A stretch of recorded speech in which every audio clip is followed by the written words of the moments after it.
반갑습니다, 학생들. 이정영입니다.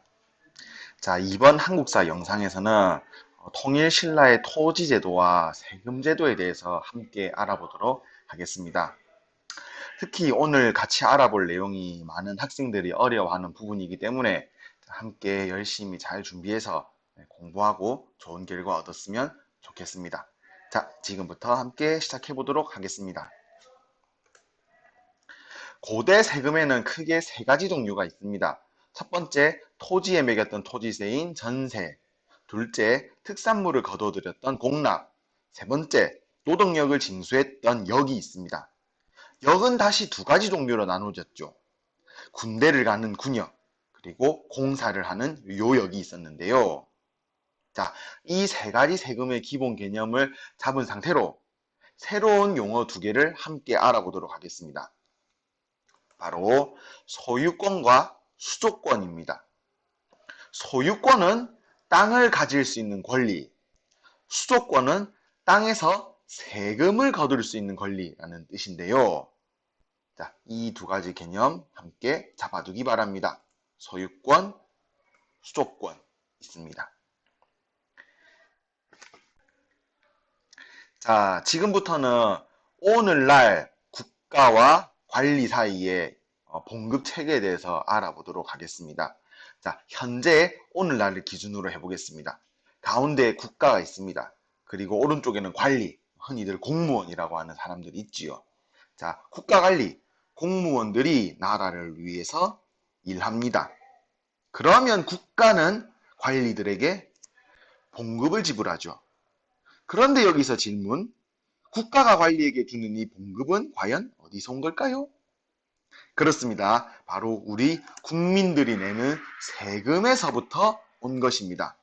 자, 오늘날 국가와 관리, 국민 사이의 일, 봉급, 세금의 관계도입니다. 자, 이 기본 개념을 바탕으로 하고 과거에는 어떻게 국가와 관리 사이에 봉급이 운영되었는지 함께 알아보도록 하겠습니다. 자, 과거입니다. 가운데 국가관리 공무원이 있고 오른쪽에 국가가 있습니다.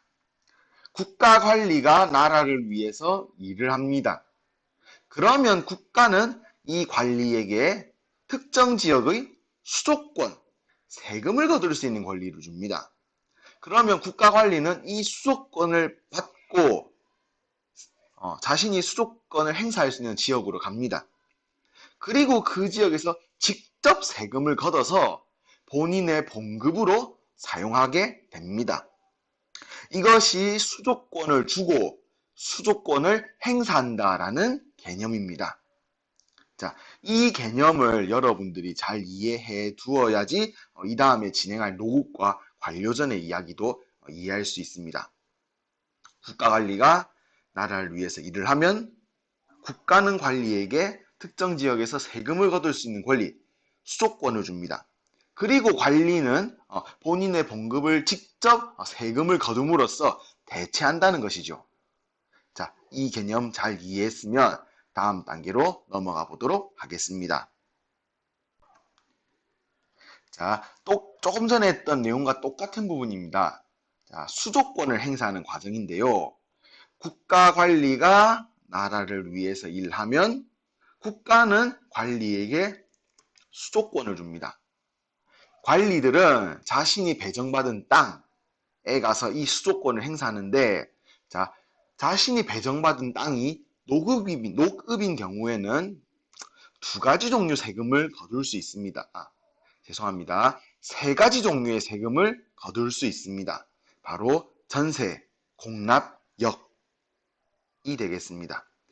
자, 본인이 배정받은 땅이 노급인 경우 세 가지 종류의 세금을 거둘 수 있습니다. 바로 전세, 공납, 역입니다. 그렇다면 관료전은 과연 어떻게 운영되는가? 국가관리가 나라를 위해서 일합니다. 국가는 관리를 위해서 수조권을 줍니다. 그러면 관리는 자신이 배정받은 땅에 가서 수조권을 행사하는데 자신이 배정받은 땅이 관료전인 경우 두 가지 종류의 세금을 거둘 수가 있습니다. 지금까지 살펴본 내용이 정령 노트 6번에 있는 내용입니다. 자, 잠시 정령 노트 4번을 펼쳐보겠습니다. 정령 노트 4번에 보면 전세, 공납, 여기 각각 노급과 관료전인 경우 어떻게 거둘 수 있고 거둘 수 없는지 여부를 표시한 표가 있습니다. 노급의 경우는 전세, 공납, 역을 거둘 수 있습니다. 하지만 관료전은 전세와 공납만 거둘 수 있지요. 자, 정령 노트 4번 내용 계속해서 이어보도록 할게요. 자, 노급과 관료전은 각각 수도권을 지급받은 땅입니다. 그렇기 때문에 국가관리는 노급과 관료전에서 각각 세금을 거둘 수 있죠. 하지만 노급에 비해서 관료전이 가지고 있는 큰 차이는 역을 거두지 못한다는 점입니다. 즉, 신문왕이 실시했던 정책, 관료전을 지급하고 노급을 폐지한다는 진골귀족의 세력이 약화된다라고 연결이 되는데요. 자, 이 부분에 대한 추가 설명 정령노트 6번에서 한번 해보도록 하겠습니다. 자, 하나 확인할 게 있습니다. 정령노트 4번 여러분이 수업 시간에 메모한 내용을 보면 노급 폐지 관료전 지급이라고 적혀 있을 텐데 순서가 바뀌었습니다. 관료전을 먼저 지급하고 노급을 폐지했다. 순서 고쳐주기 바랍니다. 자, 국가관리가 관료전을 지급받습니다.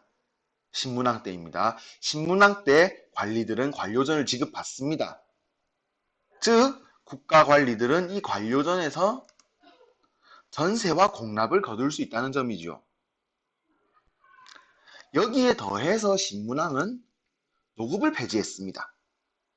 노급을 폐지함으로써 국가관리와 귀족들은 전세, 공납, 역을 거두지 못하게 됩니다.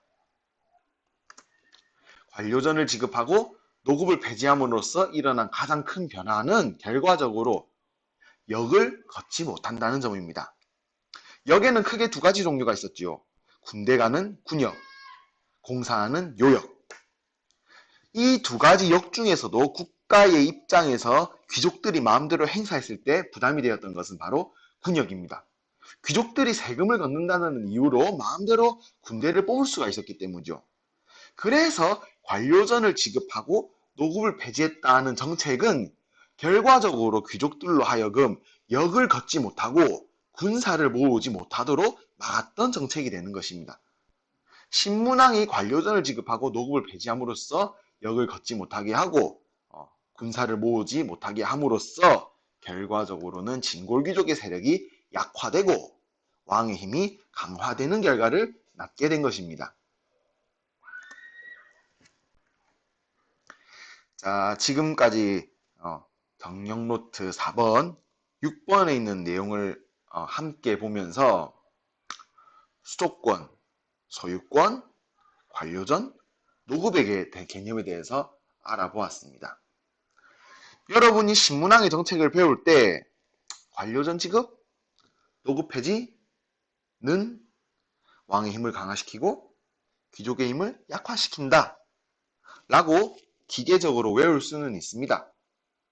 하지만 단순히 관료전 지급 노급 폐지가 귀족 약화라는 단수 남기보다는 왜 관료전이 지급되고 노급 폐지하는 것이 귀족의 힘을 약화시키는 건지, 그리고 관료전과 노급의 차이는 구체적으로 무엇인지 아는 것이 정말 중요합니다. 그래서 이렇게 14.5번 영상을 따로 찍었던 것이기도 하고요. 자, 많은 학생들이 어려워하는 부분이지만은 한번 열심히 준비해서 이해 잘하고 익힐 수 있도록 하면 좋겠습니다. 다들 수고 많았고 15번 영상에서 계속하도록 하겠습니다. 수고했습니다.